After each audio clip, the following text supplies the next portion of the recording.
in this wide world alone. No hope do I have for tomorrow, but I've started to make heaven my home. Sometimes I'm tossed and driven, Lord. Sometimes I don't know where to roam. But I've heard of a city called heaven, and I've started to make heaven my home. My mother has reached the pure glory. My father's still living in sin. My brothers and sisters won't own me because I'm just trying to get in. Sometimes I'm tossed and driven, Lord.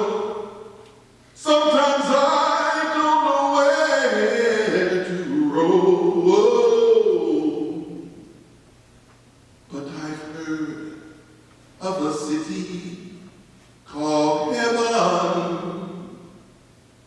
and I've started to make heaven my home.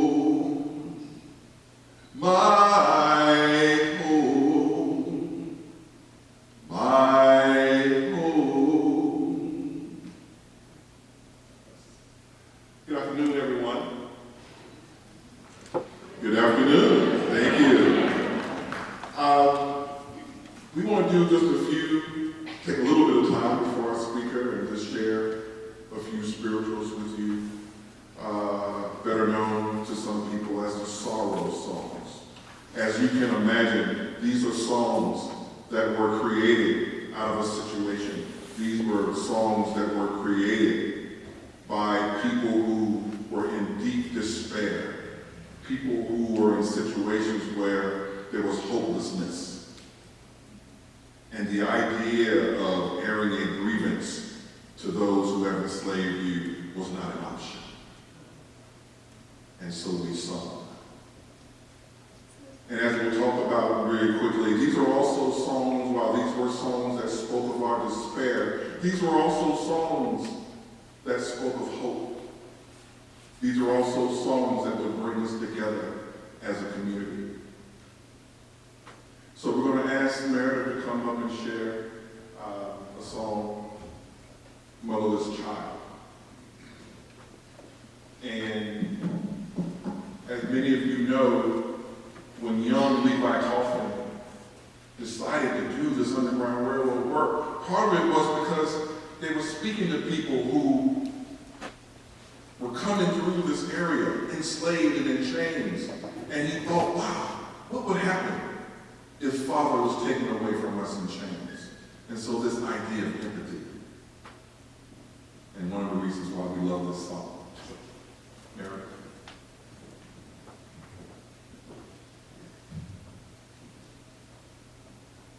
Sometimes I feel like a motherless child. Sometimes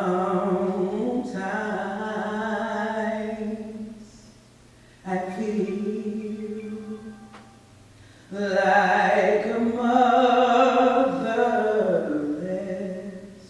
child.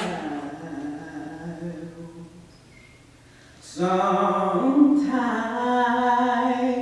I feel like a motherless child, a long way from home.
from home, a long way from home. Sometimes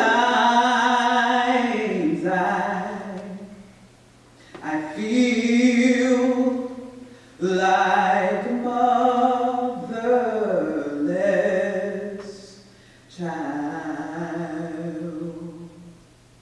Sometimes I feel like a motherless child. Sometimes I feel like a motherless child, a long way from home, a long way from home.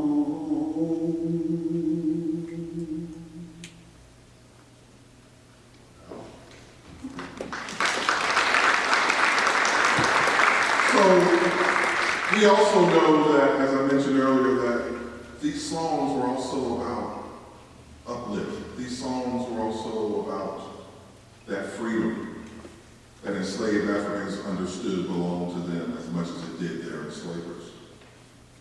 And so we know that there were songs like, for example, Great Getting Up Morning, right? In that great getting up morning, fare ye well, fare ye well. In that great getting up morning, fare ye well, fare ye well. Right? Preacher, fold your Bible, fare ye well, fare ye well. I say, preacher, fold your Bible, fare ye well, fare ye well. And so these songs, they stay with us today. We were just having a conversation about how these songs, at least in some churches, are still sung. And how we really would love for our young people to learn these songs as well. I know I grew up with these songs, and I understood what they meant and why it's so important to keep them going. So we're going to end with a song that I hope you will join us. We'll do a very short rendition. It's called Wade in the Water.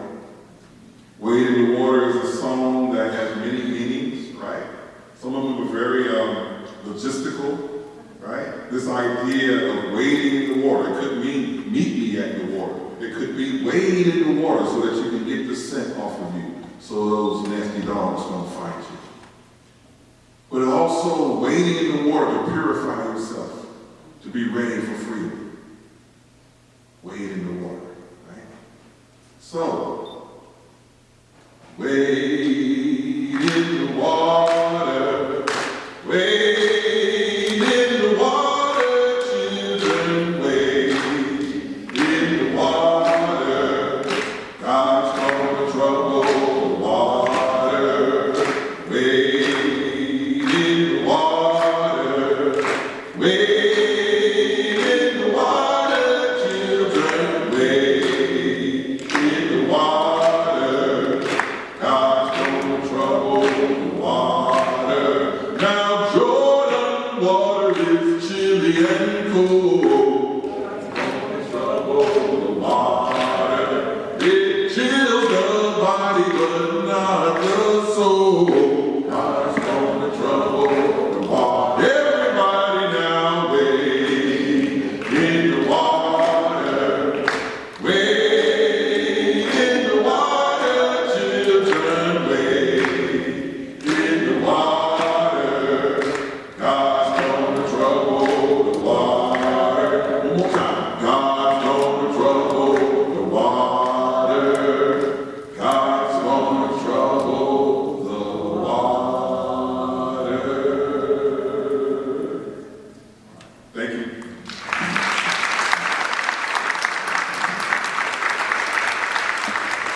welcome to all of you who came today.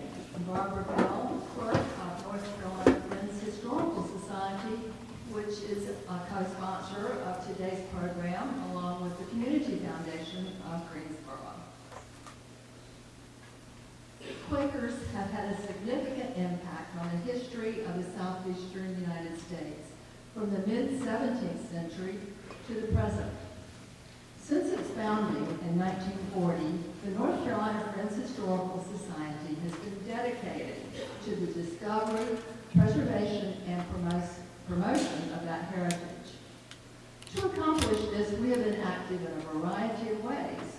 We have published histories of the most historic Quaker meetings in North Carolina and Virginia, as well as an extensive list of books, pamphlets, personal memoirs, historical sketches, and works on many more Quaker topics.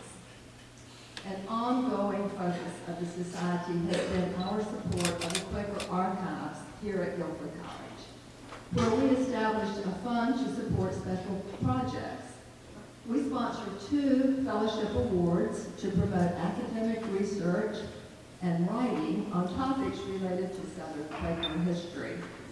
The Herbert L. Poole Award selects an outstanding paper on a topic in the Southern Quaker history, and it is open to both amateur and professional historians.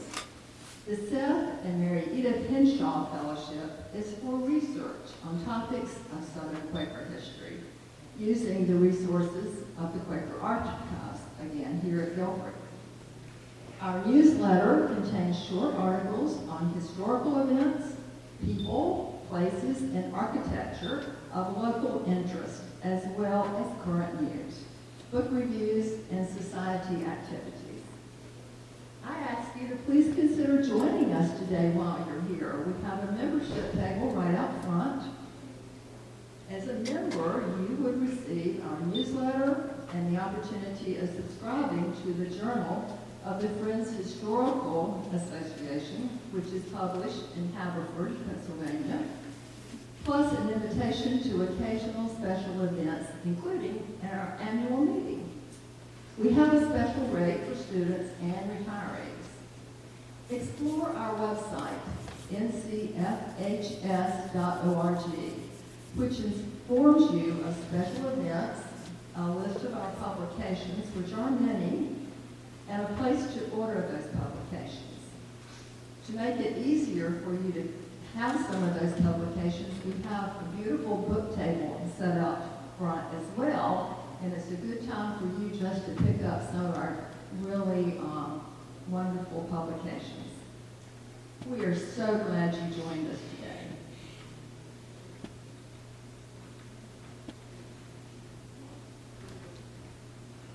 Thank you, Barbara. Thank you all for being here. I want to give thanks to all of you who helped make this event happen today. Why don't I introduce Fergus so we can hear what he has to say. Fergus Bordewich was born in New York City in 1947 and grew up in Yonkers, New York. While growing up, he often traveled to Indian reservations around the United States with his mother, Laverne Madigan Bordewich, the executive director of the Association on American Indian Affairs, then the only independent advocacy organization for Native Americans. This early experience helped to shape his lifelong preoccupation with American history, the settlement of the continent, and issues of race and political power. He holds degrees from the City College of New York and Columbia University. In the late 1960s, he did voter registration for the NAACP in the still segregated South. He also worked as a roustabout in Alaska's Arctic oil fields, a taxi driver in New York City, and a deckhand on the Norwegian freighter. Today, he lives in San Francisco with his wife, Jean. And Jean, it's nice to see you. Jean is a graduate of the college from 1972, so we're very glad to have her here as well. You said you have 8 books. Okay, so I think you must have published the book since I wrote this. He now has 8 books, and from what and you just maybe a new one recently, Congress at War. So it's called Congress at War: How Republican Reformers Fought the Civil War, Defied Lincoln, Ended Slavery, and Remade America. So that sounds very interesting. For our purposes today, and this weekend in our celebration of the bicentennial of the Underground Railroad, his research, speaking and writing in the book Bound for Canaan, The Underground Railroad and the War for the Soul of America, is what brings us together today. How many of you have already read this book? All right, wonderful. For those of you who haven't, we have some out front, and they'll be for sale, and Fergus will be signing them. The book Bound for Canaan has received a number of awards and been on numerous lists as best nonfiction books. So it's quite an honor to have Fergus here to share with us today. We had an opportunity to share lunch with him yesterday in the dining hall, and it was a very lively discussion, and I know that we're in for a treat. So can we give Fergus a warm round of applause?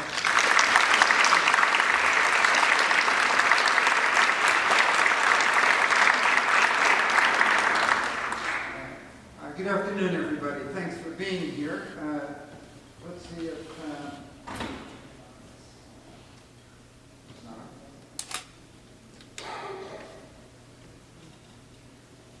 for a moment, we'll keep... Harriet, I've written so much about her and talked so much about her, I feel I can call her my first name, and just for a few moments, as a presiding spirit over what I'm going to be talking about. And I'm sure you all know that there is a new movie just coming out, the first movie ever about Harriet Tubman, and by all accounts, a very good friend of mine is starring